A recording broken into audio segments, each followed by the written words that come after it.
సీఎంగా బాధ్యతలు స్వీకరించిన టీడీపీ అధినేత చంద్రబాబు పరిశీలనపై ఫోకస్ పెట్టారు.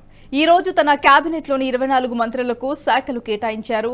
ఇంకోవైపు ఇరిగేషన్ శాఖ అధికారులతో ప్రత్యేకంగా సమావేశం నిర్వహించారు.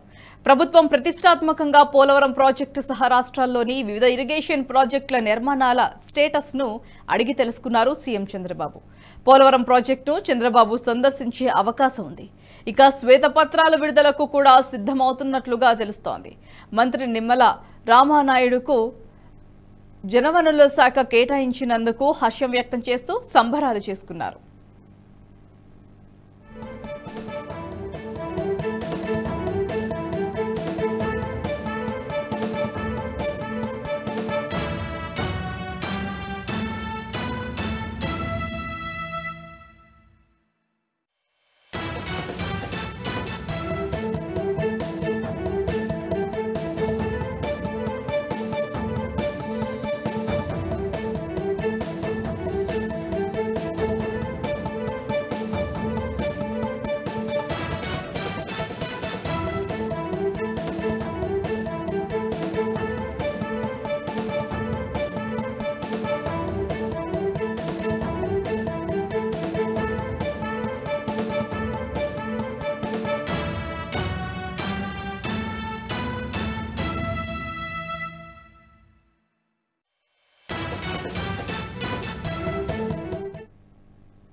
ఈ వీడియో మీకు నచ్చినట్టయితే లైక్ చేయండి, 10 మందికి షేర్ చేయండి. అలాగే కామెంట్ల రూపంలో మీ అభిప్రాయాలను మాతో పంచుకోండి. Nationalist hub group of channels ను సబ్స్క్రైబ్ చేసుకుని తెలుగునాట జాతీయవాద జర్నలిజాన్ని ప్రోత్సహించండి. ఈ వీడియో కింద ఉన్న బెల్ ఐకాన్ పై క్లిక్ చేయడం మర్చిపోవద్దు.